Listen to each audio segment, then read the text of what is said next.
Forma tributária, ou seja, impostos à vista, o que isso tem a ver com a gente? Tudo.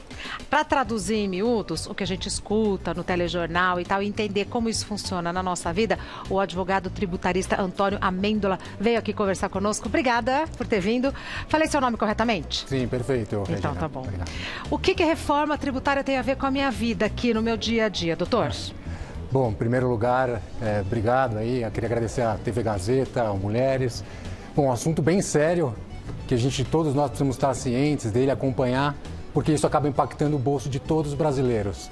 Sejam os empresários, sejam as empresas, ou sejam as pessoas físicas. Dona de casa. Dona de casa, todos, de alguma forma, direto ou indiretamente, são impactados pela reforma. A reforma, então, ela é uma revisão das regras, dos fundamentos que delineiam, que desenham a carga tributária brasileira, os diferentes tributos que incidem sobre as atividades econômicas. E ela é muito necessária para o Brasil, porque, de um lado, ela vai simplificar o sistema. Hoje o sistema é um conjunto de normas complexo. Difícil de entender. Difícil de entender, às vezes conflitantes até. Sim. Então, ela simplifica esse conjunto de normas e, ao mesmo tempo, também melhora o ambiente de negócios. Tá. Então, aquele que pretende, ou já tem um negócio, a tendência é que ele, seja pequeno, médio ou grande, vá se facilitar. Para se ter uma ideia, hoje no Brasil, um estudo do Banco Mundial de 2019 indica que uma empresa tem que investir em média 1.500 horas por ano para cumprir as obrigações tributárias. Então é muita coisa. Então se eu tenho uma empresa, eu trabalho mais ou menos 1.500 horas para pagar imposto. Exatamente. Tá. E mexeu o imposto, mexeu na minha vida, mesmo eu não tendo empresa, mesmo eu não tendo nada. Porque indiretamente o imposto está embutido no preço de toda a mercadoria, do serviço que a gente adquire, do streaming em casa que baixamos. O imposto celular, tudo. Está presente em tudo, Tá. Bom, vamos então às perguntas do pessoal de casa. José Cordeiro Filho pergunta: vi que existem várias propostas de reforma. Pode comentar, por gentileza? Existem sim, Hoje nós temos as duas principais propostas que estão aí no Congresso Nacional. A PEC 45, 2019, que teve seu início na Câmara dos Deputados, e a 110, que teve seu início no Senado Federal. As duas, em linhas gerais, pretendem consolidar, aglutinar num único tributo uma série de tributos diferentes que hoje existem, Tá. Então nós temos hoje o PIS, o COFINS, o ICMS, o ISS, o IPI. A ideia é trazer todos esses produtos, esses tributos, para uma cesta só, virando um único tributo. Muda, é um nome só. É um nome só. E só. os valores? Mesma coisa. Isso ainda está em discussão. Aí é o X da questão. Exatamente. Possivelmente pode haver aí pode ficar no 0 a 0, pode ter um aumento, Mas existe aí um cabo de guerra entre os diferentes entes tributantes. Essa é a discussão. Essa é a discussão. Há também, além dessas duas propostas, o governo federal já apresentou parte da proposta dele, Essas propostas que eu comentei são de iniciativa do Poder Legislativo. O Executivo apresentou parte da proposta dele, que é a consolidação apenas do PIS/COFINS numa nova contribuição, e essa sim já tem uma alíquota definida de 12%, mas que acaba assim elevando a carga tributária, porque parte das atividades que estão lá e são hoje tributadas a 3,65% passam para 12%, então quase 4 vezes maior. Lá! De 3% para 12%, doutor Antônio Amêndola. Então, segura o tchan, Se prepare. Próxima pergunta. Da Marcela. As escolas ficarão mais caras? Serviços em geral e a cesta básica? As escolas é um bom exemplo dessa situação, Hoje, o serviço de educação, educação básica, o ensino médio, superior, todos estão tributados pelo PIS/COFINS, por exemplo, uma alíquota 3,65%. E pela proposta do Executivo atual, que está na mesa, vai para 12%. Então, o que acontece? É evidente que para algumas outras atividades que hoje, teoricamente, estão sujeitas a uma carga maior, considerando a cadeia econômica como um todo, que essa carga diminua. Mas o serviço vai ficar mais caro. Sim, eu entendi. Existe uma questão de premissa que eu acho que tem que ser revisitada pelo Legislativo e Executivo, de que serviço seria luxo. Serviço de educação, nosso país tão carente de educação, tem um aumento de carga tributária. Isso é inconcebível. Então, espera-se uma maior sensibilidade das autoridades na revisão desse tema e no cuidado com ele, porque, caso contrário, Vai ficar oneroso demais. A economia não é minha área, mas eu acredito que vai ficar muito oneroso e também, eventualmente, até trazer aí alguma inflação. Sem dúvida. A gente vai continuar respondendo perguntas do pessoal de casa. Me espera um minutinho. Ok. Reforma tributária. Mais uma pergunta. É importante a gente saber, né, doutor? É importante a gente ter conhecimento. A Clara, o que acontecerá com o imposto de renda da pessoa física? Haverá tributação de grandes fortunas? Olha, no que toca ao imposto de renda da pessoa física, também ainda o Poder Executivo não apresentou a proposta dele, ainda não tem iniciativa do Legislativo de rever essa tributação.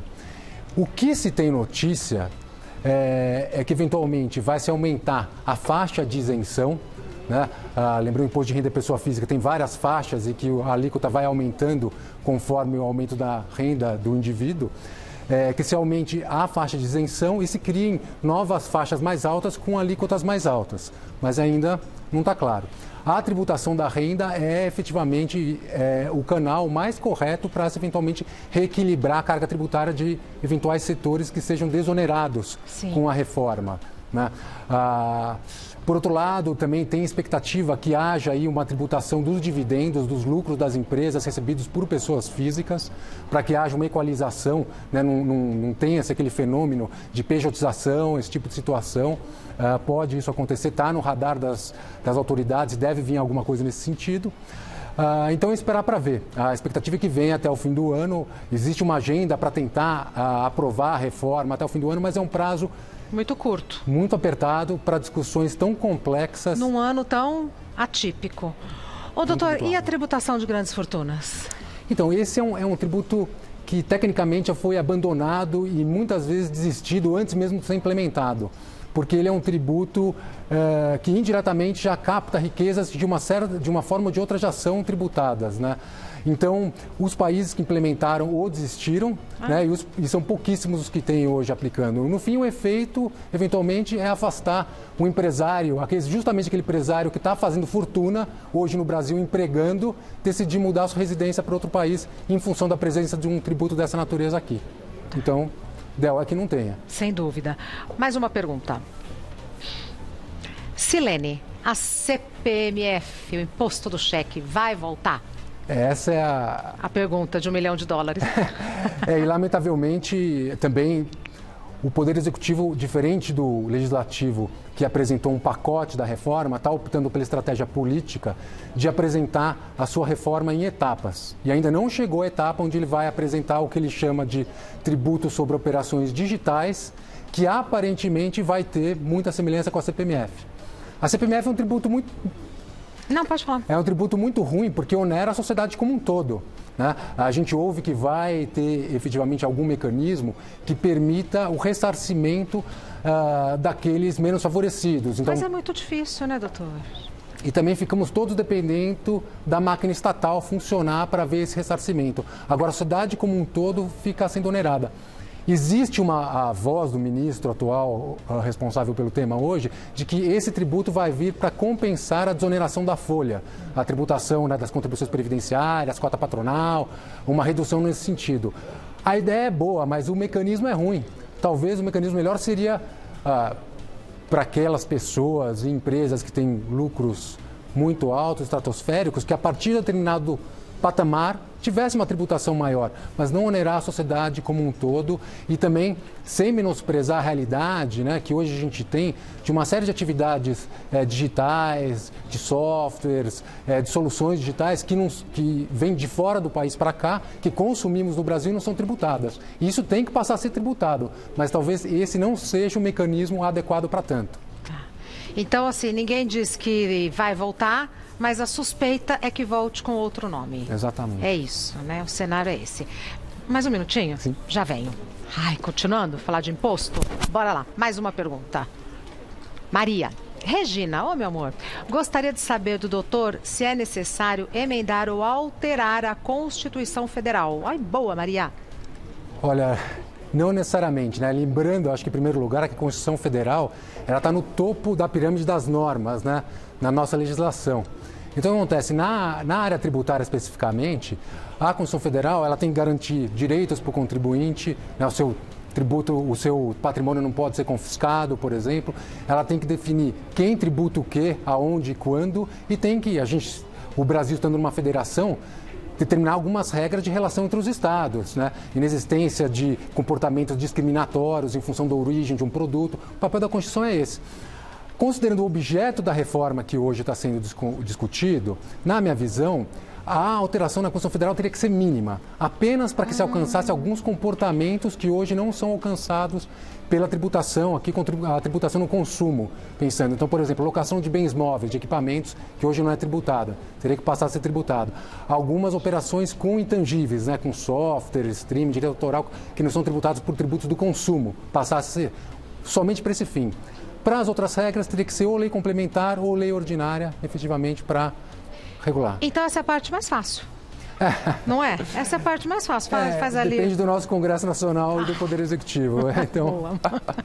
O doutor Antônio Amêndola é advogado tributarista. Você pode entrar em contato com o doutor Antônio Amêndola no LinkedIn. Antônio Amêndola. Tem acento? Não, não tem. Não, sem acento. Antônio Amêndola no LinkedIn. Prazer em recebê-lo. Obrigado. Bom trabalho. Obrigado. Até breve.